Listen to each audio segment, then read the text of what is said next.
जो प्रकाश वे देती हैं, वह बुद्धि के प्रकाश से अधिक तीव्र होता है, परंतु बुद्धि द्वारा उनके चारों ओर जो छाया निर्मित होती है, वह प्रायः सामान्य बुद्धि ज्ञान को घेरने वाली अज्ञानता की धुंध से अधिक धुंधली होती है। हम्म, इस प्रकार जो मनुष्य अज्ञानता पूर्वक इन शक्तियों का उपयोग करते हैं, वे प्रायः उन लोगों की तुलना में कहीं अधिक ठोकर खाते हैं, जो बुद्धि के सुस्पष्ट यद्यपि सीमित प्रकाश की सहायता से चलते हैं। हम्म, जब ये शक्तियाँ हम में काम करना शुरू करती हैं, तब हमें धीर और स्थिर होना चाहिए और अपने उत्साह के द्वारा विचलित नहीं हो जाना चाहिए। हमें इसके लिए समय देना होगा कि विवेक हमारे विचारों और अंतर्बोधों को अधिकार में कर ले, उन्हें सुव्यवस्थित करे, उनके बौद्धिक तत्वों को उनके विज्ञानमय तत्वों से अलग करे, उनके मिथ्या विस्तारों को, मिथ्या सीमितताओं को, गलत उपयोगों को सही करे और उन्हें उनका सही प्रयोग, सही विस्तार, सही सीमा प्रदान करे और उपनिषदों के रूपक के अनुसार ज्ञान के सूर्य की किरणों, सूर्यस्य रश्मयः की समुचित व्यूह रचना करे। हम्म, ज्ञान उतावले मन के लिए नहीं है, अपितु केवल धीर के लिए है, जो लंबे समय तक अपने भंडार को एकत्रित करने और उसे सुव्यवस्थित करने के लिए स्थित रह सकता है और कुछ टुकड़ों के साथ ही उस कौवे की तरह भाग नहीं खड़ा होता, जो पकड़ में आने वाले भोजन के उस पहले टुकड़े को ही झपट कर भाग जाता है। ठीक है। हाँ, स्पष्ट। प्रतिबोध, रियलाइजेशन।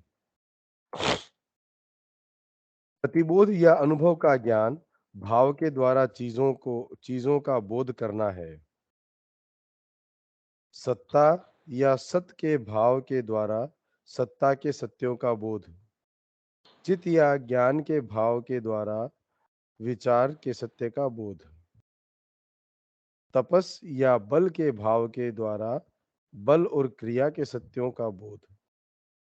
प्रेम या आनंद के भाव के द्वारा भावावेग और संवेदन और आनंद के सत्य का बोध। भाई अभी हम बोध जो हम्म, प्राप्त करते हैं वो इनडायरेक्ट तरीके से प्राप्त करते हैं, मेंटल तरीके से कोशिश करते हैं, मेंटल टर्म्स में कोशिश करते हैं, इसलिए सच्चा बोध प्राप्त नहीं होता। कौन सी चीज का किस तरीके से बोध प्राप्त करना है, इस सेव का बोध प्राप्त करना है, आंखों से देख सकते हो, पर उसके बोध के लिए एक अलग इंद्रिय है कि टेस्ट कैसा है उसका। तो सत्ता का सत्य, उसका जो भाव है, मतलब प्रतिबोध या अनुभव का ज्ञान भाव के द्वारा चीजों का बोध करना है, और सत्ता का या सत का, चित्त का और प्रेम आनंद, इन सारों का भाव के द्वारा किस तरीके से बोध है, ये अलग अलग बता रहे हैं आगे।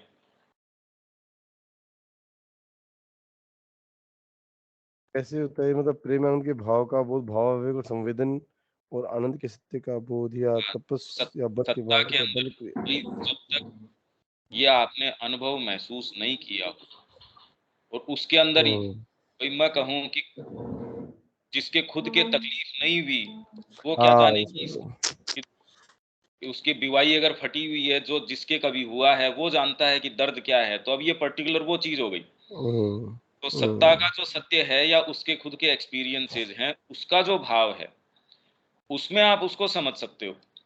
जैसे साधना के अंदर किस तरीके से, कौन से भाव से आप जा रहे हैं, या किसी का मोटिव क्या है, जब धीरे धीरे इनका और अलग अलग सत्ता के भाग हैं, उनको अलग अलग तरीके का भाव है, और उसका जब अनुभव है, वो ज्ञान है, ये प्रतिबोध है। प्रतिबोध या अनुभव का ज्ञान भाव के द्वारा चीजों का बोध करना है, भाव के द्वारा आप बोध करते हैं उसका। हम्म, अभी तो डॉक्टर को मैंने जाके बताया पेट में दर्द है, अब वो हम्म, महसूस नहीं कर रहा है, पर हम्म, हाँ उसके कोई समय महसूस हुआ है, तो ये चीज कितनी तकलीफदायक हो सकती है, अगर उसने कभी अपने खुद के शरीर में महसूस की हो तो तुरंत कह देगा हाँ ये वाली बात है। पर अभी कितनी भी बात बताई जाए, अगर उसका दूसरे को बोध न हो, वो तो इनडायरेक्ट तरीके से प्रयास करेगा आपके हम्म तकलीफ या आराम या आनंद या जो भी है। भाव का हम्म जो सत्य है कि शिक्षा के अंदर क्या होना चाहिए, उसका मूल भाव ये है। अलग अलग चीजें हैं, उनका मूल भाव क्या है, उसका जब बोध है, उसका जब अनुभव है, तो ये प्रतिबोध या अनुभव का ज्ञान ये है कि वो भाव के द्वारा चीजों का बोध करता है। सत्य धर्म भाव और कर्मगत ज्ञान को कार्यान्वित करना सत्य धर्म है। हाँ, मतलब भावगत ज्ञान है हम्म और कर्मगत ज्ञान है।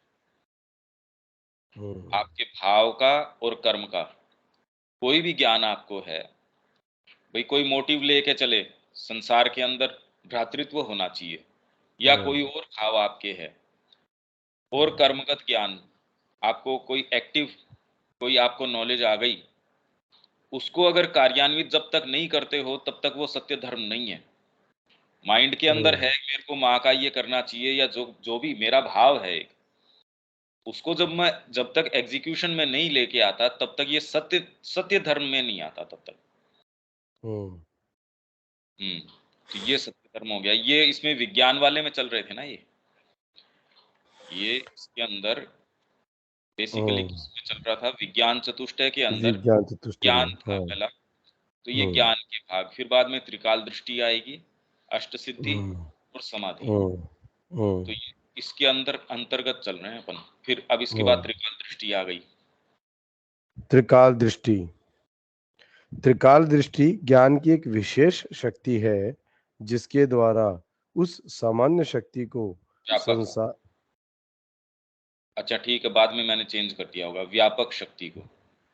अच्छा जिसके द्वारा उस व्यापक शक्ति को संसार जैसा वह काल के अंदर वर्तमान में है, अतीत में रहा है और भविष्य में रहेगा, में विद्यमान चीजों की अतीत, वर्तमान और भविष्य में वस्तु स्थिति, उनके घटनाक्रम के ब्यौरे, उनकी प्रवृत्ति आदि पर लागू किया जाता है।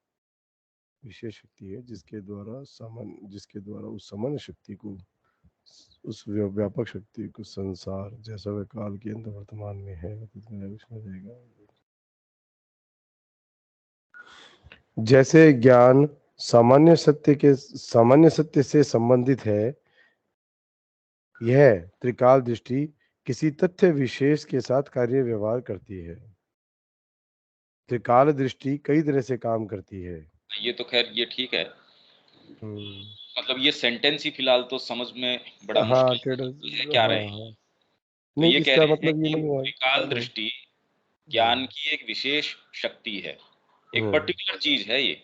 हम्म त्रिकाल दृष्टि का मतलब ये, भाई अपन क्या सोचते हैं, जैसे टेलीविजन अपन ने खोला तो पास्ट के अंदर आप 20 दिन पहले की देख रहे हैं और 2 महीने बाद की या 5 साल बाद की, जैसे ये साइंस फिक्शन में दिखा रहे हैं कि टाइम मशीन में चले गए तो वो वहां चले गए, उस युग में चले गए। अरे पर उस समय का अपना विचार, अपना सोच, अपने तौर तरीके वो सारे भी तो अलग थे। तो ज्ञान की त्रिकाल दृष्टि एक विशेष शक्ति है। अब ये किस तरीके की होती होगी, हम तो इसको जिस तरीके से सोचते हैं कि ये चीज ऐसे नजर आ गई, ऐसे दिख गई, ये कह रहे हैं कि उस व्यापक शक्ति को संसार, संसार जैसा वह काल के अंदर वर्तमान में है, आज आज जैसा हम्म है, ये अगर चीजें इसी तरीके से रहें, इनको अगर इन चीजों को काल के अंदर जैसा वर्तमान में है उसमें जो विद्यमान चीजें अतीत में रही हैं। भाई दीपक के विषय में मैं मैंने देखा है, तो ये कल्पना करें भी साथ के अंदर 20 साल पहले कैसा था। हालांकि वो स्मृति भी धुंधली हो जाती है, तो फोटो देखते ही अरे ये देखो ये ऐसी है, या कोई वीडियो फोटो या हम इस तरीके का देखते हैं वर्तमान में, और भविष्य के अंदर उसकी वस्तु स्थिति क्या होगी। पर ये दृष्टि भी तो अलग अलग स्तर की है। किस व्यक्ति ने उसको अतीत के अंदर, भाई आपके पिताजी ने आपको 20 साल पहले किस तरीके का देखा था, वर्तमान में कैसा देखा है, और भविष्य में वो आपके विषय में किस तरीके से सोचते हैं। अब इसमें तो बहुत बहुत चीजें इन्वॉल्व हो गई। तो संसार जैसा वह काल के अंदर वर्तमान में है, अतीत में रहा है और भविष्य में रहेगा। इसमें युग चक्र भी शामिल हो गए, कितनी कितनी सारी चीजें शामिल हो गई। तो उसके अंदर विद्यमान चीजों की अतीत, वर्तमान और भविष्य में वस्तु स्थिति भी, आप एक कालगत हैं। काल के अंदर आपका वर्तमान, अतीत और भविष्य है। वैसे ही संसार का अतीत है, वर्तमान है और भविष्य है। तो ये दोनों गतियां साथ साथ चल रही हैं। इसके साथ ही खाली भौतिक ही उसका अतीत नहीं है, मतलब और बहुत सारी चीजें हैं। और वो आज किस तरीके की, आज आप क्या करते हो, भविष्य के अंदर उसके क्या परिणाम होंगे, ये बहुत सारी चीजें हैं। ये इस फैकल्टी के अंदर, और वो कितनी नजर आती होंगी भाई, ये तो एक डेफिनेशन, एज ए डेफिनेशन चल रहा है। तो वस्तु स्थिति, उनकी जो एक्चुअल कंडीशन है, उनके घटनाक्रम के ब्यौरे डिटेल के अंदर आपने देख लिया कि आपने यात्रा करी जयपुर से दिल्ली तक की, उसके अंदर डिटेल देख ली। आपके जीवन का घटनाक्रम है, वो आपने डिटेल के अंदर, त्रिकाल दृष्टि है तो आपने एक एक एक एक बारीकी से देख लिया। और संसार जैसा वर्तमान में है उसमें देख लिया, अतीत के अंदर आपकी क्या स्थिति थी वो देख लिया, और भविष्य के अंदर संसार जिस तरीके का होगा उसमें आपके भविष्य, वर्तमान और अतीत कैसा होगा। अरे भी भविष्य के अंदर आप अगर पैदा हुए तो उसके अंदर संसार का भविष्य हो गया, आपका उसके अंदर क्या अतीत क्या होगा भाई, खुली किताब की जैसे है। अभी अपन पेज 107 के ऊपर हैं, अगर मैं अतीत का मतलब ये हुआ मैं इससे पिछले पेजेस पढ़ लूं, वर्तमान 107 हो ही गया, भविष्य जो है इससे आगे के पेजेस हो गए। कहने का मतलब ये पुस्तक आपके पास पूरी है जिसको आप देख सकते हैं। और संसार के अतीत में, संसार के वर्तमान में और संसार के भविष्य में, ये पुस्तक मतलब पूरी की पूरी पड़ी है। पर ये पुस्तक आपके पास कल थी, आज है, कल रहेगी, या इस तरीके से है। अब इसके अंदर घटनाक्रम के ब्यौरे वो आप इसमें देख सकते हैं, और उनकी प्रवृत्ति, मतलब उनका रुख, उनकी टेंडेंसी किस तरीके की है। इस पशु की इस तरीके की है, या ये मूवमेंट इसकी इस तरीके की टेंडेंसी है। इन सारों के ऊपर लागू किया जाता है इस विशेष शक्ति को। जैसे ज्ञान सामान्य सत्य से संबंधित है, विज्ञान एक फैकल्टी है। जैसे मैथ्स एक एक कॉमन ग्राउंड हो गया, उसमें एक पर्टिकुलर इक्वेशन आप सोल्व कर रहे हैं, वो एक विशेष चीज हो गई। तो ज्ञान है वो तो एक व्यापक, एक सामान्य जनरल चीज है, ज्ञान व्यापक चीज है। और ये जो त्रिकाल दृष्टि का उपयोग है, या ये शक्ति है, किसी तथ्य विशेष के साथ कार्य व्यवहार करती है। एक पर्टिकुलर कोई इंस्टेंस है, कोई चीज है, त्रिकाल दृष्टि कोई चीज के ऊपर लगाएंगे, यूं तो त्रिकाल दृष्टि का क्या अर्थ है भाई, इतना इतना युग चक्र चल रहा है जिसके अंदर एक व्यक्तिगत है, फिर वैश्विक है, फिर परात्पर है। अब कौन से वाले के साथ कैसे, और उसकी भी तो सीमा है, कितना आग लगा सकते हो। ये नहीं कि आप इसकी सीमा से परे चले जाओगे, नहीं। तो ज्ञान जो है वो तो एक सामान्य है, एक जनरल चीज है, व्यापक चीज है, जिसके अंदर ये जो शक्ति का प्रयोग है, ये तथ्य विशेष के साथ कार्य व्यवहार करता है। त्रिकाल दृष्टि कई तरीके से काम कर सकती है और करती है। ये कैसे कैसे?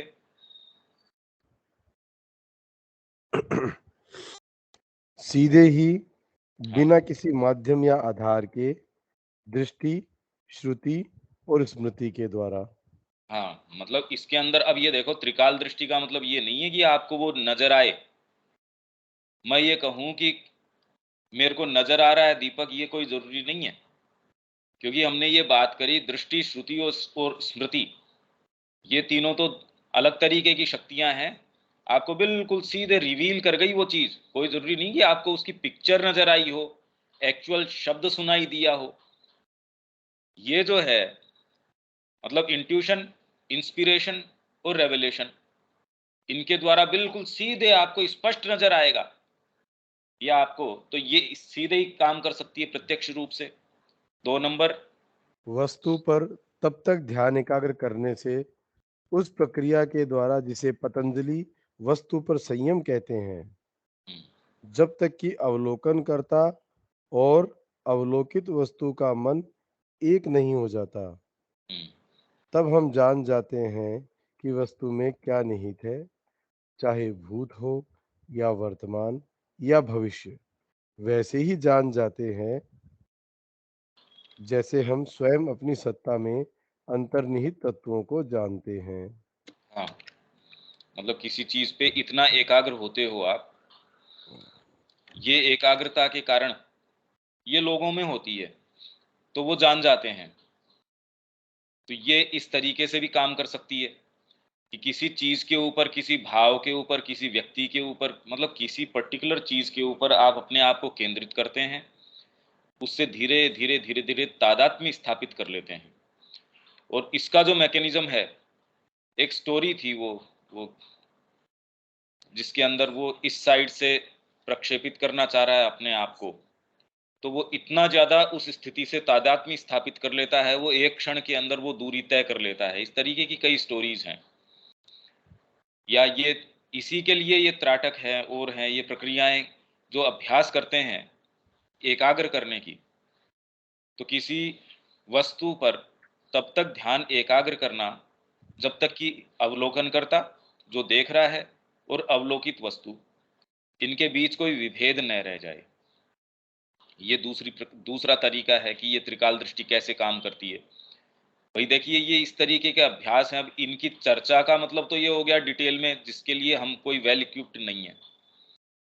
इस चर्चा के लिए हम वेल हम्म, इक्विप्ड नहीं है। हम तो भाई अप्रत्यक्ष जो उदाहरण हमको कभी मिले हैं या पढ़ने में आए, हम तो उनकी चर्चा कर सकते हैं कि जिससे ठीक है एक मेंटल स्तर के ऊपर थोड़ा बहुत, ये नहीं कि ये बात जो है बिल्कुल दुर्बोध ही रह जाए हमारे से, या कितना हम इसका अधिक से अधिक लाभ उठा सकते हैं, बस इतनी बात है। जैसे रॉकेट साइंस की हमसे बात करी जाए या कोई ऐसे सब्जेक्ट की बात करी जाए जो हमसे कभी हमने उसको टच ही न किया हो, तो ये तो बिल्कुल ऐसा फील्ड है जो प्रत्यक्ष रूप से तो हो सकता है कि अप्रत्यक्ष रूप से कुछ हम जानते हों, पर प्रत्यक्ष रूप से तो बड़ा मुश्किल है ये। 3 नंबर। माध्यम के रूप में किसी बाहरी संकेत या किसी सांकेतिक विज्ञान जैसे कि सामुद्रिक, ज्योतिष, शकुन आदि का उपयोग करके हाँ, इसके द्वारा तो खैर कर लेते हैं। हस्तरेखा देख लिया, या आपके सामुद्रिक का मतलब तो ये हो गया कि आपके शरीर बॉडी के के अंदर की ऊपर जो भी बनावट। मार्क्स हैं, हाँ। कोई कोई भी ये हम्म, जो है ना, उनको देख के हम्म, कि आपके ये वाली चीज है। हस्तरेखाएं भी आप देख सकते हैं, पर्टिकुलर चेहरे के ऊपर आपके यहाँ कोई तिल है, यहाँ ये है, तो उनको देख के लोग तो माथा देख के कितनी कितनी चीजें देख के ये बता देते हैं। ज्योतिष है, वो आपको सटीक तरीके से बता देती है। शकुन शास्त्र है, इनका उपयोग करके अब ये अप्रत्यक्ष तरीके हैं। यूं तो डायरेक्ट है, बहुत ज्यादा सटीक भी काम कर सकते हैं, पर ये नहीं कि ये बिल्कुल श्योर हैं। इनके अंदर और बहुत चीजें ऐसी हैं जो अगर प्रवेश करें, वो बिल्कुल सारी चीज को चेंज कर देती है। हाँ, इंडिकेटर्स हैं ये। और इससे ये हमको पता चलता है कि किस तरीके से वैश्विक रूप से सारी चीज रेजोनेट कर रही है। शकुन शास्त्र का क्या मतलब हुआ भाई?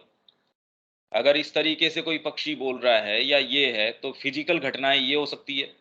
या ओमेन के हिसाब से मतलब ये अच्छा आपके शकुन है, ये अच्छा शकुन नहीं है। कहने का मतलब आप अपने आप को एक इंडिविजुअल, एक खाली एक भौतिक सत्ता मानते हो, वैसा नहीं है।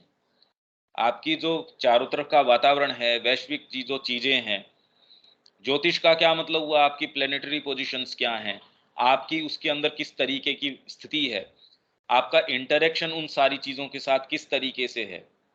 ये सांकेतिक विज्ञान है। और सांकेतिक का मतलब ये तो हम देखते हैं कितना ज्यादा सटीक भी उतरता है। पर ये 3 नंबर की चीज है, वो भी इतनी जबरदस्त काम करती है। देखिए, यदि इनका यदि इनका उच्चतर विज्ञान में शक्तियों के द्वारा उपयोग न किया जाए तो इन विज्ञानों का मूल्य न के बराबर है। सही बात है। भाई आज अगर माता जी के पास कोई गया, अब उसके सामुद्रिक या ये कोई सा भी चिन्ह क्या है, क्या फर्क पड़ता है उससे? वो जन्मपत्री लेके गए, भाई ये तो एक्चुअल उदाहरण है। वहां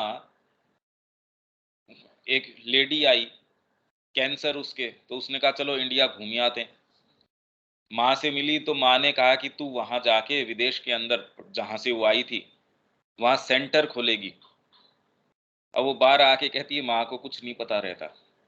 मेरे को डॉक्टर ने इतने दिन की समय अवधि दी है कि भई इतने दिन के अंदर हो जाएगा तेरा काम। और वो कई वर्षों तक एक्चुअल में जाके उसने सेंटर चलाया। अब जोरदार बात है ना ये?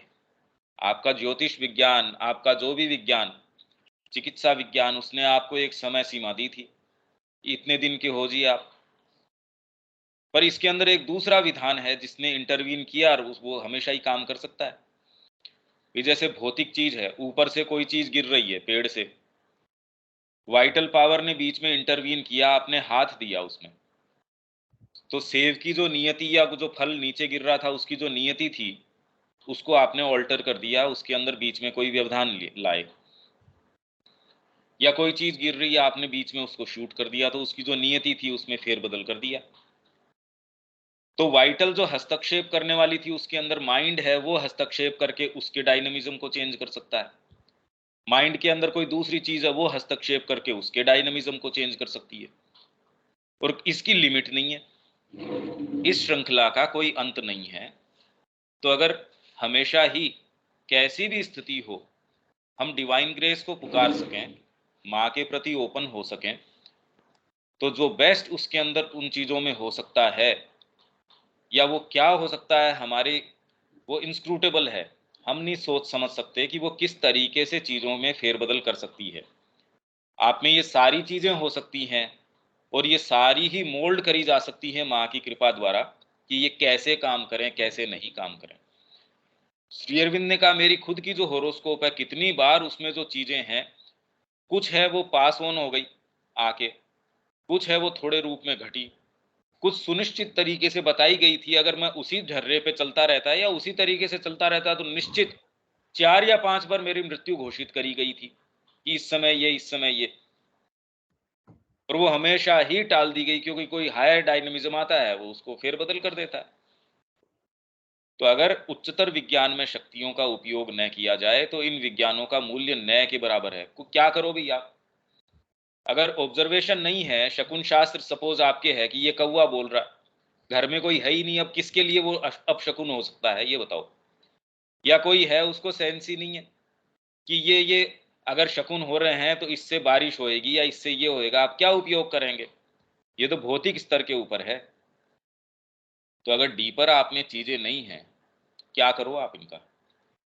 जैसे अगर हमारे क्योंकि कोई डीपर प्यास वगैरह नहीं है, ये सारा साहित्य हम ये कर रहे हैं, हम्म, इसका क्या लाभ, कितना लाभ हो सकता है? ये हम्म, जितना भी अध्ययन हम कर रहे हैं, इससे कोई पांडित्य के स्तर के ऊपर हो जाए, या ये हमारा कोई ऐसा मंतव्य नहीं है। इससे इससे हम श्री अरविंद को, माँ को और कुछ बेटर, कुछ समझ सकें, अपने आप को और तैयार कर सकें, हमारे जीवन में कुछ और प्रकाश आ सके, तो मीनिंगफुल तरीके से कुछ तो करें। भाई इतना अगर हो जाए, माँ की वाणी बेटर सुन पाए, हम एक बेटर यंत्र हो जाएं, कुछ कर पाए भाई, तो इतना ठीक है। तो इनका उपयोग अगर अगर ये दूसरी शक्तियाँ नहीं हो, विज्ञान में शक्तियाँ, वो अगर इनका उपयोग न करें तो क्या करो उनका? आपकी अपनी आपकी क्षमताएं हैं, पहले तो वो खुद ही अपने आप में पूरी विकसित नहीं होती। अगर साइकोलॉजिकली या मानसिक रूप से विक्षिप्त हो तो शरीर भी पूरा काम नहीं करता। आप देख सकते हैं कि माइंड से कोई विक्षिप्त व्यक्ति है, उसके फिजिकल जो जो उसका शरीर किस तरीके का दिखता है, उसके चेहरा है, वो आप तुरंत आइडेंटिफाई कर पाएंगे, अरे ये मानसिक रूप से थोड़ा सा ऐसे लगता है ये। तो वैसे ही अगर साइकोलॉजिकली भी आप अगर ठीक नहीं है आपका फ्रेमवर्क, तो वो आपके भौतिक तक भी उस वो रिफ्लेक्ट करता है। तुरंत आपको दिखता भी कहीं ना कोई गड़बड़ है, इसमें कोई बहुत गहरी समझ की आवश्यकता नहीं है। तो वैसी अगर ये विज्ञान में शक्तियां न हो तो इनका कोई मूल्य नहीं है इन चीजों का। यही बात हम शिक्षा के अंदर कर रहे थे कि आप में अगर फैकल्टीज, अभी तो फैकल्टीज भी डेवलप नहीं कर रहे, अगर वास्तव में फैकल्टीज भी डेवलप की जाएं, आपकी स्मृति है जबरदस्त, बहुत स्मृति है, आप देखते हैं तुरंत आप कुछ चीज लर्न कर लेते हैं, ये कर लेते हैं, पर आपका जो मोटिव है वो तो लगा रहता है किसी दूसरी चीज के पीछे। तो वो आप में न तो ये लेटेंट जो पावर्स हैं, वो वास्तव में फ्लावर नहीं करेंगी, वो करेंगी ही नहीं। जो शरीर कितना बढ़िया काम कर लेगा, कोई मानसिक रूप से विक्षिप्त व्यक्ति है उसका, नहीं कर सकता। वो किसी भी फील्ड में एक्सेल नहीं करेगा। कोई भी फील्ड के अंदर अब मानसिक रूप से गड़बड़ व्यक्ति है, उसको आप रेस में लगा दोगे, कोई क्या कर लेगा? वो किसी भी फील्ड में नहीं कर पाएगा वो। क्योंकि जिन संकेतों का वो उपयोग करते हैं, वे ज्यादातर प्रवृत्तियों के संकेत होते हैं। ये समझने की बात है। आप सामुद्रिक विज्ञान, ज्योतिष, शकुन, ये प्रवृत्तियां हैं, बेसिकली टेंडेंसीज हैं। दीपक 4 बजे यहां से यहां तक जाता है। आपने इस चीज को एक कि मैं मेरे तरीके से किस इसको कैसे यूटिलाइज करूं। सूर्य की ये प्रवृत्ति है, वो इस तरीके से चक्र काटता है। पृथ्वी की ये प्रवृत्ति है, मनुष्य की ये प्रवृत्ति है। तो ये उनके संकेत हैं, अपने आप में कोई अल्टीमेट ट्रूथ्स नहीं है। आप अपने तरीके से यूटिलाइज करते हो। हाँ, इसका पता होने से, जैसे आपको कैमरे की वर्किंग पता है तो आप उसके साथ ज्यादा खेल सकते हो। आपको केमिकल्स का अगर ज्यादा पता है तो उनके साथ आप कितना चमत्कार कर सकते हो, उनको कितना मीनिंगफुल तरीके से। भाई हर फील्ड में आज विज्ञान क्या कर रहा है, प्रवृत्तियों का पता चला रहा है, और उनको ज्यादा से ज्यादा अपने उपयोग में कैसे लिया जा सकता है वो कर रहा। तो ये थोड़ी सी और ज्यादा डीपर से डीपर लेयर की है। क्योंकि जिन संकेतों का वो उपयोग करते हैं, जितने भी संकेतों का, भाई यात्रा में हम जाते हैं तो हम कहते हैं भाई ओहो, यात्रा में पहले ये दिख गया, या फिर आपको ये कोई दिख गया तो ये तो शुभ संकेत है। अब एक्चुअल में होगा नहीं होगा जी, ये बिल्ली आपके सामने से निकल गई, आप दूसरे कहते हैं अंधविश्वास है, या ये वाली चीज हो गई, या ये वाली। पक्षियों का इस तरीके का होता है, पशुओं की बोली का इसका ये अर्थ होता है, मोर बोलता है उसका ये अर्थ है, या हजारों तरीके की चीजें हैं इसके अंदर। तो वे ज्यादातर प्रवृत्तियों के संकेत होते हैं। तो ऊपर भी हम पढ़ रहे थे कि त्रिकाल दृष्टि के अंदर प्रवृत्तियों की वो बात कर रहे थे ना, उनकी प्रवृत्ति आदि आदि पर लागू किया जाता है।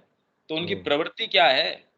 तो ये प्रवृत्तियों के संकेत होते हैं, और इसलिए किसी लिखित शास्त्र या तय नियम का पालन करके संभावित या प्रत्याशित प्रवृत्तियों को वास्तविक घटनाओं से बिल्कुल सही सही अलग नहीं किया जा सकता। भाई इसके अंदर क्या बीच में घटित होगा? प्रवृत्ति है, सूर्य की एक प्रवृत्ति है, पर अगर आज ग्रहण होने वाला है तो ये प्रवृत्ति के अंदर, अगर सूर्योदय आप देख रहे हो पर हो सकता है आज न हो, और अगर आपको ग्रहण का कॉन्सेप्ट नहीं पता है तो फिर बाद में आपकी प्रवृत्ति के अंदर एक बीच में ये ब्रीच हो जाएगा। उससे डीपर के चीजों का अगर आपको नहीं पता, भाई ये एक मैकेनिज्म, फिजिकल मैकेनिज्म है कि ग्रहण हो गया साहब, उससे पीछे के मैकेनिज्म का अगर आपको नहीं पता तो फिर वो तो इंटरवीन करेंगी ही, और कर ही रही हैं। इसीलिए वो कह रहे हैं कोई भी दो मोमेंट जो हैं आइडेंटिकल होते ही नहीं, क्योंकि पता नहीं सारी चीजें कितने कितने रूप में चेंज हो रही हैं।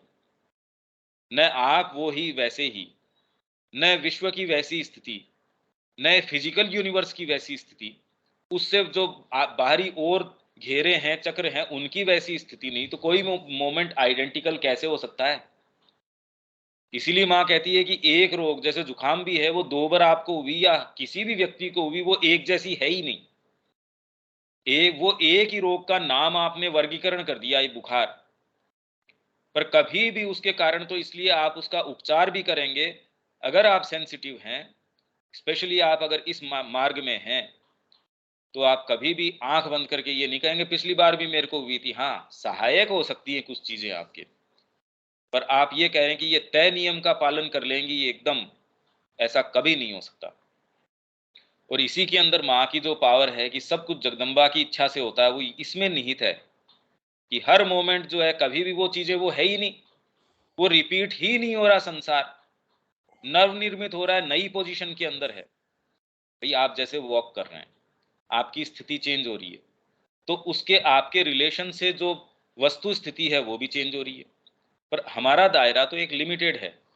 उसके साथ साथ पृथ्वी की स्थिति, पृथ्वी के साथ साथ इस सौरमंडल की स्थिति, उसके साथ आकाश गंगा की स्थिति, आकाश गंगा गंगा के साथ जिसके चारों तरफ ये चक्कर निकाल रही है, तो ये तो भौतिक यूनिवर्स की बात हो गई। उसके बाद जिस प्राणिक पटल के ऊपर या सूक्ष्म के आधार के ऊपर ये सारा काम चल रहा है उसकी स्थिति। तो ये तो इतना अनंत है जिसमें कभी भी वो चीज रिपीट नहीं होती। तो आप जिन विज्ञानों की, जो ये सामुद्रिक है, ज्योतिष है, शकुन है, ये खाली प्रवृत्तियों के संकेत तो हो सकते हैं। आप इनको ये नहीं कह सकते कि बिल्कुल ये तो ऐसा ही है। तो इसके अंदर आप ये कह सकते हैं कि जो ग्रेस फैक्टर है या और फैक्टर है वो इस तरीके से काम कर सकता है, हमेशा ही काम कर सकता है। उसने ये कह दिया कि आपकी ये मृत्यु तय है, ये वाली चीज होनी तय है, कोई आवश्यकता नहीं है। और इनफैक्ट अगर भौतिक रूप से वो हो भी जाती है, पर अगर आप माँ को पुकारते हैं, कितनी कितनी चीजों का स्वरूप बिल्कुल बदल जाता है। ये निश्चित चीज है, बिल्कुल निश्चित चीज है। आप भोजन कर, भोजन से पहले अगर आप यूं ही कर रहे हैं, एक आपने माँ को पुकार के कि माँ आइए और इसका भोग ग्रहण कीजिए, और फिर आप लेते हैं, आप खुद देख सकते हैं कितना चेंज आ जाता है उसके अंदर, जबकि फिजिकली कोई चीज चेंज नहीं हुई। अगर भौतिक रूप से ही हम देखें तो कोई चीज चेंज नहीं हुई, और साइकोलॉजिकली आप खुद देखेंगे कि चीज तुरंत ही एक इतनी सी बात से कैसे चेंज हो जाती है। वो चीज तो आपकी भौतिक आंख कभी रिकॉर्ड कर नहीं सकती। तो इतनी इतनी डीपर लेयर्स हैं। तो ये सारे के सारे संकेत हैं जिनको अगर उच्चतर विज्ञान में शक्तियां अगर उपयोग में न लेके आए तो बिल्कुल निरर्थक है, ये कोई काम की नहीं है, इनफैक्ट काउंटर प्रोडक्टिव है। आप सामान्य रूप से चल रहे हैं, आप ठीक है, आप जैसे भी आपको ये बता दिया गया अरे आपके पेट के अंदर तो ये अल्सर है, आपके तो ये यहाँ पर्टिकुलर ट्यूमर है माइंड के अंदर, ब्रेन के अंदर, या आपके हार्ट में ये वाली दिक्कत है। अब आपको पता है, सामान्य आप अगर आराम से भी चलते होते, और ये बताने के बाद आपकी क्या स्थिति होने वाली है, तो वैसे ही ये अगर आप में नेसेसरी मैच्योरिटी न हो इनके साथ डील करने की, तो ये पता लगना तो काउंटर प्रोडक्टिव है। ज्योतिष के द्वारा आपको ये पता चल गया कि मेरे साथ ये होने वाला है, बड़ा मुश्किल हो जाएगा। भाई परमात्मा को पता है कि क्या होने वाला है, फिर भी हूबहू सारी चीज चलती है, क्योंकि वो उससे उस तरीके से संलिप्त नहीं है जैसे हम लिप्त हैं। इसलिए हमसे ये त्रिकाल दृष्टि छिपाई गई है।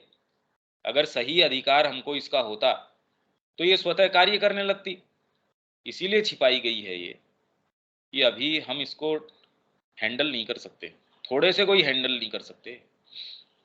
ये त्रिकाल दृष्टि तो छोड़िए, हमको अगर कल का ही पता या 2 घंटे बाद का ही पता लगना शुरू हो जाए थोड़ा थोड़ा, तो ही हम हैंडल नहीं कर सकते उसको। तो अच्छा है कि हमको नहीं पता है। आगे व्याप्ति और प्राकाम्य की दो शक्तियों के द्वारा, जो कि जिसे यूरोपीय लोग टेलीपैथी की संज्ञा देते हैं, का गठन करती है। हाँ, मतलब इसको टेलीपैथी की, दूर से ही जो आप चीजों को देख पाते हैं, उसके ऊपर प्रभाव कर पाते हैं। तो ये तो अपन ने पढ़ा भी था, ये अभी आ भी जाएंगी दोबारा, तो ये अपने लिए रिपीटिशन हो जाएगा और अच्छे से समझ में भी आ जाएगा। अष्ट आगे सिद्धि। तो मतलब ये इसके द्वारा काम कर सकती है त्रिकाल दृष्टि। ये हम्म। चौथी चीज है कि व्याप्ति और प्राकाम्य की दो शक्तियों के द्वारा ये काम कर सकती है, जो कि जिसे यूरोपीय लोग टेलीपैथी कहते हैं, उसका हम्म। गठन करती है। टेलीपैथी के पीछे ये चीज है। हालांकि ये और भी ज्यादा व्यापक शक्तियां हैं। कि टेलीपैथी कह के ही भाई, खाली टेलीपैथी तो एक संज्ञा है, वो अपने फील्ड के अंदर कितना कितना स्कोप में रखती है, उसका तो स्कोप बहुत बड़ा है। अष्ट सिद्धि। अष्ट सिद्धि।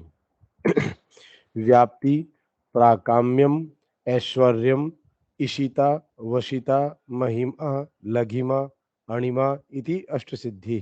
ये 8 सिद्धि हो गई। तो अष्ट सिद्धि नवनिधि जो बात करते हैं उसके दाता, मतलब ये आप में आ जाता है। सोचिए कितनी जबरदस्त बात है। और जबकि ये छोटी सी चीज है उनके लिए, कि जो भी बात कोई उनका है उसको दे देते हैं ये। तो क्या दे देते होंगे वैसे तो, या खाली ये इतने समय से ऐसे ही ये हनुमान चालीसे का पाठ किया जा रहा है साहब, ये ठीक है, अच्छा लगता है लोगों को, ये होता वैसे कुछ नहीं है। बस ये एक साहित्यिक चीज है कि अष्ट सिद्धि नवनिधि, राइमिंग अच्छी बैठ रही थी इससे, ऐसा कुछ नहीं है। तो शरीर के अंदर जो है, तो ये जो वाली बातें हैं ना, ये महिमा, लघिमा, अणिमा, किसके अंदर? अभी श्री अरविंद जैसे शरीर की 3 शक्ति सिद्धियां, शक्तियां और फिर सिद्धियां, शक्तियों का मतलब कि ये काम करती हैं, सिद्धियां मतलब एट विल ये काम कर सकती हैं। तो इसके अंदर अष्ट सिद्धि 3 कोटि की हैं। ज्ञान की तो 2, व्याप्ति और प्राकाम्य। शक्ति की 3, ऐश्वर्य, ईशिता, वशिता। भी शक्ति की जैसे हमने बात करी थी कि बिना कॉन्शियस विल पावर उसके पीछे लगाए माँ को रिस्ट वॉच खराब हो गई, तो उन्होंने जस्ट देखा, एक एक ध्यान में ये चीज आई कि अरे भाई रिस्ट वॉच अपनी खराब हो गई। तो उससे पहले ही फिर बाद में उनके पास पता चले कि जो आ रहा है वो रिस्ट वॉच गिफ्ट लेके आ रहा है। माँ ने कहा भाई इतनी आवश्यकता नहीं है, प्रकृति इतनी सेंसिटिव होती है, ये एक सिद्धि है। तो ऐश्वर्य है, ईशिता है, वशिता है कि उसका ऐश्वर्य है साहब, उसके कहने मात्र से काम हो जाता है। आप जो है उस सारे प्रयास कर लो तो नहीं होता। कई बार हम सारे प्रयास कर लेते हैं तो वो काम नहीं होता और किसी व्यक्ति की उपस्थिति मात्र से ऐसे कार्य हो जाते हैं। तो इसीलिए महापुरुष के साथ या इनके साथ अगर ये उनके पास सिद्धि हो तो वो स्वतः सिद्ध हो जाते हैं सारी चीजें। ईशिता है, वशिता है, ये क्या है वो अभी ये चर्चा करेंगे, ये हमने करी भी थी। इसकी नहीं करेंगे यहाँ पे महिमा, लघिमा, अणिमा, क्योंकि श्री अरविंद कह रहे हैं कि ऑल्दो इसको विज्ञान वाले के अंदर डाला गया है, पर ये हैं शरीर की। अष्ट सिद्धि एक आइटम है उसके अंदर से, विज्ञान वाले के अंदर पहले ज्ञान था, फिर उसके अंदर 2 नंबर के ऊपर आपके अंतर्बोध, त्रिकाल दृष्टि थी, त्रिकाल दृष्टि। फिर अष्ट सिद्धि। अष्ट सिद्धि के अंदर हालांकि ये विज्ञान चतुष्टय के अंदर डाला गया है, पर श्री अरविंद इसके अंदर कहेंगे कि मैं इससे अभी, क्योंकि ये शरीर की है विज्ञान की नहीं है, इसलिए यहां मैं इसको हैंडल नहीं करूंगा। ठीक है, आगे चलते हैं। प्राकाम्य। प्राकाम्य का अर्थ है इंद्रियों और मनस का पूर्ण प्रकाश, जिसके द्वारा वे शरीर की सामान्य सीमाओं को पार कर जाते हैं और दृष्टि, श्रवण, स्पर्श या अधिक आम रूप से तथा अधिक आसानी से मानसिक संवेदन और बोधगम्यता के द्वारा बोध प्राप्त करते हैं। हम किससे बोध प्राप्त करते हैं? फिर बाद में इन इनसे, चारों चीजों एक इन हाँ, चीजों से। इनसे, ये तो हमने बात कर ही ली थी हम्म। कि प्राकाम्य का अर्थ है इंद्रियों और मनस। पहली बात तो इंद्रियों, जो मनस है एक्चुअल के अंदर तो इंद्री वही है। आप कान से सुनते हैं, पर क्या सुनते हैं उसका इंप्रेशन तो ब्रेन के अंदर पड़ता है। और ब्रेन भी अपने आप में अगर माइंड की फैकल्टी नहीं हो, ब्रेन का अपने आप में कोई अर्थ नहीं है। ब्रेन जीवित भी है, माइंड नहीं है, तो आप ठीक है साहब कोमा के अंदर हैं, जिसके अंदर ब्रेन सर्टेन फंक्शंस आपके कर रहा है। आपकी हो सकता है आंखें काम भी कर रही हो, पर आप संज्ञाहीन हैं, आप क्या देख लेंगे। इंद्रियों की शक्तियां जो अभी काम कर रही हैं उससे मच मच उसका ज्यादा स्कोप है, जो कि हम देखते ही हैं। भाई अलग अलग लोगों के अंदर कितना अलग अलग तरीके से काम करती हैं खाली इंद्रियां भी, जबकि उनकी अपनी शक्ति का दायरा भी जितना हमने सीमित मान रखा है उससे बहुत ज्यादा बड़ा है। और फिर मनस, इनका पूर्ण प्रकाश, जिसके द्वारा वे शरीर की सामान्य सीमाओं को पार कर जाते हैं और दृष्टि, श्रवण, स्पर्श या अधिक आम रूप से तथा अधिक आसानी से मानसिक संवेदन, जो माइंड का सेंसेशन है आपका, और बोधगम्यता के द्वारा बोध प्राप्त करते हैं ऐसी वस्तुओं। हाँ ठीक है।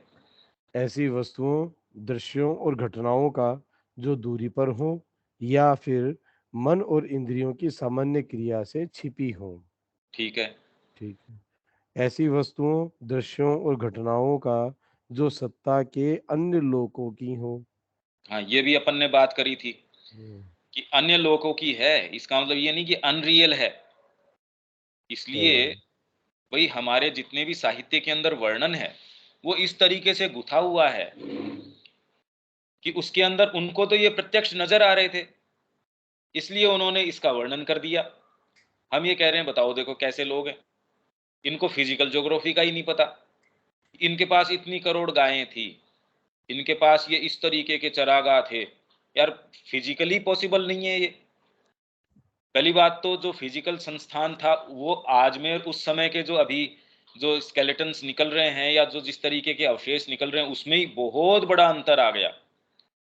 मतलब शरीर भी जो है इतना इतना बड़ा शरीर था उस समय, और आज जब उसके निकलते हैं अवशेष, तो हम ये देख रहे हैं, अच्छा हम मानने तैयार नहीं है ना। हम खुद ही देख रहे हैं कि कुछ ये वर्षों के अंदर और शारीरिक क्षमता कितनी धीरे धीरे धीरे धीरे क्षीण होती जा रही है। तो ये जो है अन्य लोगों की है, वो देख पाते हैं। तीसरे अतीत या भविष्य से संबंधित वस्तुओं आदि का जिनके चित्र हमारे अध्ययन की वस्तु में आई। आए हैं, अध्ययन की वस्तु में आए हैं। मतलब जैसे सपोज आप अभी यहाँ पढ़ रहे हैं, अतीत या भविष्य से संबंधित वस्तुएं, इनके चित्र, इंप्रेशंस, किसी भी रूप में आपने सुना कोई चीज, आपने देखी या फिर उसका वर्णन पढ़ा है, अध्ययन की, स्टडी के मटेरियल के रूप में आपके पास आए हैं, तो इनकी मानसिक संवेदन और बोधगम्यता के द्वारा आप बोध प्राप्त कर सकते हैं इन वस्तुओं का भी। अध्ययन के अंदर आया ऐसा फल है, या राम जी का विवाह हो रहा है साहब, अब अभी एक वर्णन के रूप में हृदय से बड़ा अच्छा लगता है, या प्रसंग शबरी का पढ़ रहे हैं, पर वो संवेदन के अंदर नहीं आया। और यदि ये शक्ति प्राकाम्य की अगर है, तो हम उसका बोध प्राप्त कर सकते हैं, संवेदन प्राप्त कर सकते हैं। ये तो बड़ी भारी बात हो गई। आप उस कालखंड के अंदर जाके, और इसीलिए जो जिनके अंदर ये है, वो कहते थे महल के अंदर ये बातें कर रहे नहीं, आपको कैसे पता भाई रानी की राजा के साथ अंतरंगता के अंदर क्या बात हो रही है, अब कवि को कैसे पता हो सकता है? हालांकि कवि इंटरेस्टेड भी नहीं है भाई, वो इतिहास थोड़ी लिख रहा है। और इतिहास लिख के भी अगर आपके डेली रूटीन को लिखा भी जाए, रिकॉर्डबद्ध किया भी जाए, तो आप खुद भी इंटरेस्टेड नहीं है उसको पढ़ने में। क्या चीज है भाई, क्या पढ़े उसके अंदर? आपके रूटीन को या किसी भी व्यक्ति के रूटीन को लिखा जाए। माँ का रूटीन विशेष क्यों है? क्योंकि जगदम्बा उसके अंदर से अभिव्यक्त हो रही है, वो स्वयं है, इसलिए उनकी एक एक भंगिमा है, उनका एक एक कार्य है, वो रिकॉर्ड कर रहा है हर जना अपने तरीके से। कितने कितने मेमोइर्स हैं। श्री अरविंद के साथ सारे लोग बैठ रहे थे शाम को, वो 3 4 5 लोग, और सबने अपने अपने तरीके से correspondence with Shri Aurobindo, talks with Shri Aurobindo, evening talks with Shri Aurobindo, और सारी के अंदर देखिए आप वही घटना की शेड्स भी कितनी कितनी मिलती हैं हमको। क्यों विशेष है? हम शक्तिपीठ की बात करते हैं, तो क्या चीज संबद्ध है उससे? यहां वो जब लेके गए थे सती को, तो यहां उनकी ये चीज गिरी थी, यहां सीता जी का ये हुआ था। यहां जाते हैं तो पांडवों के जो आयुध हैं वो यहाँ गल गए थे साहब, इसलिए लुहागर नाम हो गया उसका। तो उसके साथ अब वो फिजिकली अगर वो चीज होती तो भी क्या विशेष बात थी? कहीं आप गला भी देते हैं आपके लोहे को, जो रात दिन आपके जो जो आयन फाउंड्री है उसके अंदर होता ही रहता है, तो क्या मतलब क्या करें उसका? तो वास्तव में ऐसी चीजों का महत्व हम अगर बारीकी से देखें, तो जो घटनाएं हुई ही नहीं ऐतिहासिक रूप से, भी वृंदावन है, वो ऐतिहासिक रूप से ये मानते ही नहीं, और फिर भी विश्व भर को कैसे इसने उद्दीप्त कर रखा है। मतलब इधर आया हुआ व्यक्ति वापस नहीं जाता, वहां से भाग दौड़ के यहाँ आ रहे हैं हरे कृष्ण करने के लिए।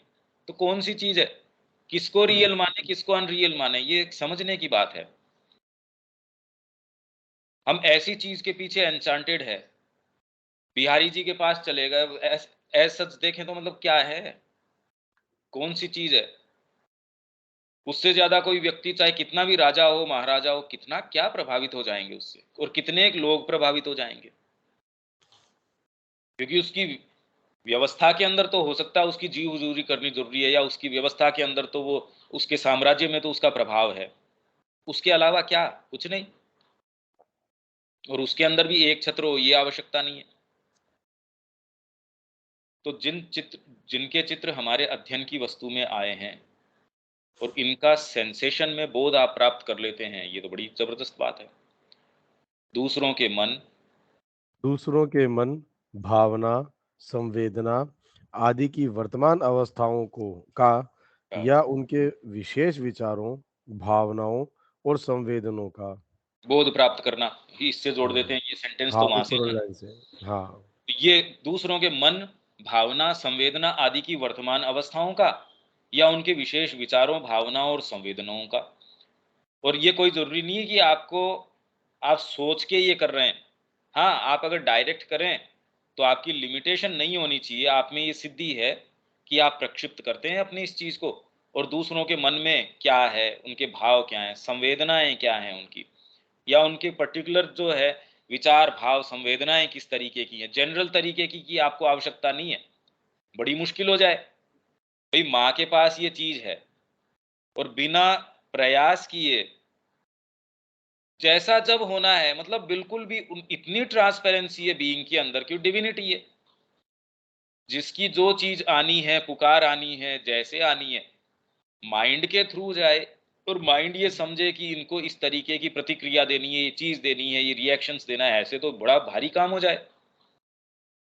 कितने लोग तो स्वयं आश्रम में और आश्रम से बाहर अगर इस तरीके से आने लगे, हमसे खुद के ही हैंडल नहीं होते, अब दूसरों के आने लगे, तो बड़ी समस्या की बात हो जाए। तो प्रैक्टिस में ये किस तरीके से होता है, हम जैसे सोचते हैं वैसे नहीं होता ये, क्योंकि हम तो कल्पना करते हैं कि अगर ऐसा है तो ऐसा होता होगा। भी वैसे ही कि एक माइंड के अंदर किसी कवि के मन में वो हजार कविताएं भी लिख देता है, सारी एक साथ वो एग्जिस्ट कर सकती हैं। तो जिसको ये सेंस नहीं है कि माइंड की वर्किंग किस तरीके की है, और वो ये सोचता है कि माइंड में कितनी भीड़ होती होगी इसके, कैसे रहती होंगी ये सारी चीजें, या इतनी सारी चीजें जो हम ये बात कर रहे हैं, वो हो कितनी किसने जमा कर रखी होगी। या हम व्यापार के अंदर जाते हैं, कितने कितने काम करते हैं, तो दूसरा सोच रहा है अरे कितनी होती होगी। तो उसको हम ये कह रहे हैं माइंड की यही कैपेबिलिटी नहीं है, इसकी तो कितनी अनंत क्षमताएं हैं। संगीत के क्षेत्र में वही व्यक्ति जाके संगीत कर रहा है, बांसुरी बजा रहा है साहब, वही व्यक्ति व्याख्यान दे रहा है, वही व्यक्ति जाके कोई अपना व्यापार संभाल रहा है, वही व्यक्ति जब जाता है कोई हॉस्पिटल के अंदर वहां सेवा भी कर रहा है, वो ये भी कर रहा है, वो ये भी कर रहा है, वो खेती भी कर रहा है। तो हम ये सोचते हैं अरे एक इतना छोटा सा ब्रेन, क्योंकि हमको तो उसकी फिजिकल संस्थान दिखता है, इसमें कैसे आती होंगी ये सारी चीजें। तो ये ऐसे नहीं है। तो वैसे ही जिस व्यक्ति में ये क्षमताएं हैं, ये तो एक अष्ट सिद्धि की बात चल रही है, ऐसी तो कितनी कितनी हैं। ये सारी चीजें आपके अंदर हो और आप बिल्कुल तसल्ली से बैठे हो आराम से। अब बताओ, जगदम्बा माँ बैठी थी, श्री अरविंद बैठे थे, श्री अरविंद ने तो सारे का रिकॉर्ड दिया है कि उन्होंने तो ये प्रैक्टिस करी है, और फिर भी जो उनके जो चीजें थी वो क्या कार्य कर रहे थे, जब तक हम ये नहीं समझे हमको पर्सपेक्टिव ही नहीं आता कि उनकी जो कह रहे हो वो कितनी गंभीर बात है। ये सारी चीजों के आधार पे जब वो कह रहे हैं, यहाँ हमें अगर एक चीज इनमें से कोई सी भी उसका रिफ्लेक्शन भी आ जाए, तो हम अपनी जो जो डिसेंसी है वो खो बैठेंगे, अपना पोइज खो बैठेंगे, बड़ा मुश्किल होगा हमारे लिए। उन्होंने ये सारी चीजें संसिद्ध करी हैं, भाई रिकॉर्ड किस चीज का है, और ये तो छपने के लिए इंटेंडेड ही नहीं था। और इसमें बहुत सारी ऐसी चीजें हैं जो तो स्पष्ट भी नहीं थी छपते समय, क्योंकि उन्होंने कहा हाशिए के अंदर ये पैराग्राफ लिखा गया था, पता नहीं अब ये इंटेंडेड कहाँ के लिए, क्योंकि श्री अरविंद तो अपने लिए लिख रहे थे। कुछ है उसको वो पेपर फट गया, कुछ को दीमक खा गई, कुछ इस तरीके की भी है। तो जो CWSA के अंदर इन्होंने फिर बाद में उसके कि ये हम ब्रैकेट लगा के इसमें 4 डॉट का ये मतलब है, इसके बीच में ये हम इस तरीके से करेंगे, इसका ये अर्थ है। या फिर वो फुटनोट के रूप में देते हैं कि भाई ये साथ में इन्होंने नंबर डाल के साइड में ये भी लिख रखा था, या ये इस पेज के ऊपर था, हमको लगता है ये यहाँ फिट होता है। इस तरीके की चीजें करी गई हैं। तो ये सारी चीजें संवेदनाओं का वो बोध प्राप्त कर सकता है। या ऐसी अवस्थाओं या विचार विशेष विचारों आदि का जो उनके पास अतीत में रहे हैं और जिनकी छाप चित्त रिकॉर्ड में बची हुई है। हाँ, य- या फिर उन अवस्थाओं या विचार आदि का जो भविष्य में होंगे और जिनकी छवि पहले से ही चित्त के भविष्यदर्शी हिस्सों में तैयार पड़ी है। हाँ, विज्ञान इसका हम्म, प्रयास कर रहा है। हम्म, विज्ञान कह रहा है कि अगर हमको ये रिकॉर्ड मिल जाता है, जो इसके अंदर, हालांकि इसकी व्यापकता का उसको पता नहीं, पर जो आपके कई तरीके के आजकल ये जो प्रचलित हैं, ये कई है ना, ये कह रहे हैं आपके अंदर पीछे ये हुआ है, तो ये इतनी कोई हम इससे जो चमत्कृत हो जाते हैं, ये इतनी कोई बात नहीं है। ये ऐसी कोई चीज़ नहीं है कि जिससे हम चमत्कृत हो जाएँ। वास्तव में चमत्कृत होने की ज़रूरत इस चीज़ से है कि आत्मा की सिंसियरिटी अगर कोई हो, एक थोड़ा-सा भी भाव अगर हो, वो इन सबसे ऊँची चीज़ है, सबसे बड़ी चीज़ है, क्योंकि सबसे कीमती चीज़ वही है। वो अगर हो, पर वो उसके लिए तो आँखें नहीं हो सकती ना। ये चमत्कार तो सपोज़ आपको नज़र आ रहे हैं, आजकल तो टीवी में सारे दिन इसी तरीके के तो नज़र आते हैं। वो चित्र रिकॉर्ड के अंदर, अरे आपके ये पहले ये है, तो वो उसको समहाउ उसके साथ वो उसको मिटा देते हैं, ये करते हैं, वो करते हैं। उसका फिर बाद में फिज़िकल के ऊपर जो भी प्रभाव है धीरे-धीरे, धीरे-धीरे, हालाँकि वो कभी भी बहुत अच्छा नहीं हो सकता। अगर वैसी सत्ताओं के पास आप जा रहे हैं, तो कभी भी शुभ प्रभाव हो ही नहीं सकता। ये संभव नहीं है। पर ठीक है, अब जो लोगों के साथ, क्योंकि उनको तो सारे समय हमको वाइटल जिस तरीके का उसने गुलाम बना रखा है, तो हम समझ ही नहीं पा रहे कि हमारे साथ क्या-क्या चीज़ें चल रही है, कैसी-कैसी एंटिटीज़ हैं। माँ ने यही तो देखा बचपन के अंदर, उनको कोई डिश पसंद थी, तो उन्होंने एंटिटीज़ देखी कि जो ये उनको कंपेल कर रही थी, तेरे को ये खाना है। माँ ने कहा, अरे! ये तो पहले तो वो सोचती थी बचपन के अंदर, ये सभी को दिखती होंगी। बाद में लेटर ऑन उनको महसूस हुआ, अरे! ये तो मेरे को ही नज़र आती हैं। पहले तो वो सोचती थी सबको ही दिखती होंगी ये। तो माँ ने कहा, नहीं मैं तो नहीं खाऊँगी ये। तो ये तो माँ की कहानी है ही कि उन्होंने कितने घंटे या कितने दिन तक मेरे जीवन को नर्क किए रखा कि तेरे को तो ये खाना ही है। ऐज़ इफ तेरी दुनिया इसी के इर्द-गिर्द घूमती है। तो मदर की जो माँ है वो भी कह रही थी, नहीं, नहीं फँस मत करो इसके बारे में। खा ले चुपचाप, ये क्या बात हो रही है? माँ ने कहा वो बड़ी डिसिप्लिन मेरे को सिखाती थी, बड़ी ऐसे डिसिप्लिन्ड थी। पर माँ को वो नज़र आ गया, तो माँ ने कहा कि फिर मैंने उससे संघर्ष किया कई दिन तक, और अंत के अंदर फिर बाद में आजीवन उसने मेरे को छोड़ ही दिया कि फालतू है एकदम, छोड़ दो इसको। तो कभी भी फिर बाद में उस चीज़ ने मेरे को परेशान नहीं किया। ये हम प्रयास कर सकते हैं करके कोई एक पर्टिकुलर चीज़ को, और फिर बाद में देखो, उसके ऊपर संकल्प की शक्ति लगाओ। फिर पता चलेगा, अरे ये चीज़ पहले तो आती नहीं थी, अभी तो उसके बारे में ही सारे दिन विचार लच्छे के लच्छे उठ के आ रहे हैं। यार कभी इस विषय में सोचा ही नहीं, फिर भी अब इसकी कामनाएँ उठ रही है। पहले तो कभी दिमाग में ही नहीं आता था कि ये वाली आइसक्रीम या ये वाली ये चीज़ या ये वाली करें। पर जैसे ही आपने ये कहा कि मैं ये संकल्प करता हूँ जी, ये नहीं खाऊँगा आज से। अब आपको लगेगा कि शाम भी इतनी मुश्किल हो रही है इस चीज़ के लिए तो। मेरे को तो शाम से पहले ही चाहिए ये। और यूँ हो सकता है आपने कई वर्षों से देखी नहीं हो वो चीज़। ये सारी चीज़ें रिकॉर्ड के अंदर हैं, और अगर आप में ये चीज़ है, तो वो खुद इसके भाव संवेदन प्राप्त कर सकता है। ये भी हमने पढ़ लिया था, इसको पढ़ लेते हैं बस, व्याप्ति। व्याप्ति प्राकाम्य के प्रत्येक प्रकार के अनुरूप ही व्याप्ति अर्थात ग्रहण या संपर्क की क्षमता का एक प्रकार होता है। ठीक है, ये तो मैंने बताया था। हाँ, मतलब आप जैसे रिसीव करते हो, ये कह रहे हैं संवेदन प्राप्त करोगे, तो उसका तरीका है। मतलब ये 4 अगर आइटम बताए, हर चारों के अंदर भी ये तो वर्गीकरण किया है। इस वर्गीकरण के अंदर भी भई मैं कहूँ प्रिंटिंग लाइन, तो प्रिंटिंग लाइन का मतलब कोई ये कहने से कोई एक चीज़ थोड़ी हो गई। ये तो पूरा एक जगत खुल गया। संगीत, तो संगीत कहने से तो ये तो पूरा जगत है। तो वैसे ही ये वर्गीकरण जो किए गए हैं, ये भी अपने आप में, और अलग-अलग लोग हो सकता है इनमें अलग-अलग एक पर्टिकुलर छोटी-सी फैकल्टी, जैसे आजकल ये जो कोई बागेश्वर है या ये अलग-अलग लोग हैं, इनमें हो सकता है कोई एक पर्टिकुलर कोई चीज़ हो। उस पर्टिकुलर क्षेत्र की भी, अब प्राणायाम की बात करते हैं, तो ये कोई ब्रीदिंग एक्सरसाइज करवा रहे हैं, ये कोई प्राणायाम का पूरा क्षेत्र थोड़ी है। ये तो खाली एक ब्रीदिंग के संबंध में एक छोटा-सा उसका, बहुत छोटा-सा, पूरे समुद्र की एक बूँद के बराबर, वो भी इतनी ज़्यादा पोटेंट है, प्रभावी है।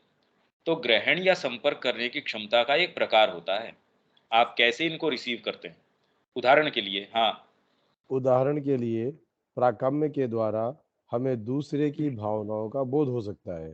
हाँ, व्याप्ति के द्वारा ये भावनाएं हमारी अपनी चेतना से टकराती हुई महसूस होती हैं हाँ, या हमारी वाली किसी दूसरे की चेतना में फेंकी जाती हैं। हाँ, नहीं जाती ही हैं, हाँ, ये तो जाती ही हैं। अगर आप किसी वातावरण में हो, तो आप धीरे-धीरे पता करेंगे कि वैसी चीज़ें आपके अंदर भाव संवेदन पैदा कर रही हैं। आगे? प्राकाम्य किसी ऐसे व्यक्ति की दृष्टि है जो दूर से अवलोकन कर रहा हो और किसी वस्तु को देख रहा हो। हुँ, व्याप्ति उस वस्तु के हमारी ओर आने या हमारे साथ संपर्क साधने का संवेदन है। हाँ, भई आँखों से जैसे मैंने कहा दूर से देखा, पेड़ है, सेब लग रहे हैं, तो एक ये तो आपने दृष्टि से दूर से अवलोकन कर लिया। अब कोई दूसरी एक शक्ति ये है कि संपर्क साध रहे हैं साहब। इसके साथ आप संपर्क ऐसे साध रहे हैं कि उसका संवेदन प्राप्त हो रहा है आपको। हाँ, व्याप्ति के द्वारा यह संभव है कि हमारी अपनी सत्ता के तंत्रों में जो कुछ भी है, विचार, भावना, शक्ति आदि, दूसरे तक संप्रेषित कर सकते हैं और यदि वह उसे पकड़ पाने और धारण करने में समर्थ है, तो वह उसे अपना बना सकता है और उपयोग कर सकता है। ठीक है। यह या तो हमारे अंदर की वस्तु को दूसरों में भौतिक रूप से फेंकने के द्वारा किया जा सकता है या फिर स्वभाव पर एक संकल्प लगाकर उसे हस्तांतरण करने को बाध्य करने के द्वारा किया जा सकता है। हाँ, जैसे शिष्य जो है वो गुरु जो है शिष्य के अंदर ये कई पद्धतियाँ ऐसी हैं, अलग-अलग नाम हैं। तो उसके अंदर वो एक ऐसी चीज़ आरोपित कर देते हैं, उसमें बीज डाल दे हालाँकि वो बहुत और भी गहरी शक्ति है, पर हाँ, इस तरीके से किया जा सकता है। जो गुरु परंपरा है, उसके अंदर भी एक चीज़ काम करती है, पर वो बहुत ज़्यादा डीपर है, वो खाली ये ही नहीं है। पर हाँ, मैकेनिज़्म पूरे को किस तरीके से काम में लेती है, वो ऐसे ले सकती है। शिक्षक शिक्षक और गुरु व्याप्ति की इस शक्ति का नित्य उपयोग करते हैं, जो हाँ, वाणी या लेखन से कहीं अधिक कारगर है, हाँ, परंतु सभी लोग अचेतन रूप से इसका उपयोग करते हैं या इसका प्रभाव झेलते हैं। निश्चित ही। इसलिए हम्म, आप ऐसी कंपनी में हो, जो आपकी एस्पिरेशन को शेयर नहीं कर रहे। तो आप हम्म, कभी भी देखेंगे डिसाइसिव मूवमेंट आप भगवान की ओर या कोई चीज़ की ओर ले ही नहीं सकते। अच्छा कदम आप उठा ही नहीं पाएँगे आप अगर ऐसे लोगों के साथ हैं जो आपकी एस्पिरेशन के साथ तारतम्य में नहीं है। हाँ, आप में अगर वो प्रखर होगी तो धीरे-धीरे आप उसको मोल्ड करेंगे। पर ये एक भ्रम अगर व्यक्ति रखे कि मैं इनके मोल्ड करने के लिए परिवार के साथ हूँ, तो ये भ्रम वो देख सकता है, उसके लिए अपना समय व्यर्थ कर सकता है। पर ऐसा कभी फलीभूत नहीं होता। हुँ, क्योंकि हमारे अंदर प्रत्येक विचार, भावना, संवेदन या चेतना की अन्य कोई क्रिया एक तरंग या एक धारा उत्पन्न करती है, जो इसे चारों ओर की विश्व चेतना में ले जाती है हाँ, और वहाँ यह किसी भी आधार में प्रवेश करती है, जो इसे ग्रहण करने में सक्षम है या जिसे ग्रहण करने दिया जाता है। हाँ, जाता है। मतलब हुँ, कोई भाव संवेदन है, कोई विचार है। हुँ, भई हमारे अंदर एज़ इफ हम चारों तरफ सराउंडेड हैं समुद्र से। कामनाओं का है, विचारों का है, भावों का है, पता नहीं अनंत सब चीज़ों का है। हम में वो हुँ, प्रवेश करती हैं, हमको लगता है मेरा विचार, मेरा ये, मेरा वो। तो अगर आप रेडियो को उस फ्रीक्वेंसी पे ट्यून नहीं करते, तो वो आप जिस पे ट्यून करोगे, वो वेवलेंथ बजनी शुरू होएगी। तो ग्रहण करने दिया जाता है, अगर आप लालच है, लोभ है, वो आपके पास आके खटखटाएँगे। वो सारी चीज़ें खटखटाएँगी, पर अगर ग्रहण नहीं आप उसको करेंगे, तो न केवल आपने अपने आप को उससे इम्यून रखा, बाकी ये एक चीज़ स्थापित कर दी कि हाँ, एक आधार के अंदर वो क्रियाशील नहीं है, तो हमेशा ही दूसरों के लिए सुलभ हो जाएगी ये बात। अगर आपने जीत लिया अपने आधार में किसी मूवमेंट को और उसको विश्व के अंदर परिवर्तित करके भेज दिया, उसको ट्रांसम्यूट करके भेज दिया। माँ की चेतना से सराबोर आपके पास आई एक चीज़, आपने उसको जैसे मैं आपके पास कोई पात्र भेजूँ, आपने पहले तो उसको माँज दिया, माँज के उसके अंदर कोई बर्तन में सामान डाल दिया, भर के भेजा आपने तो। पर पहले हाँ, मेरे पास उसके लिए कुछ होने की आवश्यकता है, ये भान भी होने की आवश्यकता नहीं है कि मैं ये करने वाला हूँ, अगर ये हो तो कभी भी ये काम नहीं होगा। ये तो जब माँ की चेतना से मैं संयुक्त हूँ, तो जो भी टचेज़ आते हैं वो ट्रांसम्यूट होके जाते हैं। तो इस तरीके से ग्रहण करने दिया जाता है, नहीं तो आप बंद कर देते हैं अपने आप को, नहीं भई, मेरे अंदर ये चीज़ें प्रवेश नहीं। और अगर कर गई तो ट्रांसम्यूट करके जगत के अंदर जाएंगी। ये बहुत जबरदस्त काम है। आप ये कहें अकेला व्यक्ति क्या कर रहा है, अरे क्या क्या, अकेला व्यक्ति तो सारे काम कर सकता है, सबको ट्रांसम्यूट कर सकता है। हमारे अभ्यस्त विचारों और भावनाओं का कम से कम आधा हिस्सा दूसरों से प्राप्त ऐसे ही अचेतन अधिग्रहणों का है। ये बड़ी गंभीर बात है, बहुत ज्यादा गंभीर बात है। तो इसलिए हम ये जो काम कर रहे हैं इसमें एटलीस्ट कम से कम थोड़ा मांझने का काम कर रहे हैं, थोड़ा एक ऐसा आधार तैयार करने का कि ये ग्रहण करने दिया जाए वाली जो बात है ना, तो आप एटलीस्ट अपना दुर्ग तो इतना तैयार कर लो कि हर कोई चीज तो प्रवेश न करे बुद्धि के स्तर पे। और ये चीजें, शब्द जो हम पढ़ रहे हैं अपने आप में इनकी जबरदस्त शक्ति है। अगर हम इसको पूरा कर पाए तो अपने आप में ये भी काफी काम कर जाएगा, बहुत काम करेगा ये। ठीक है, इसको यहाँ छोड़ देते हैं, आगे कल फिर पकड़ते हैं। आज यही तक भैया। ठीक। ठीक। जय श्री माँ। जय श्री माँ। जय श्री राम।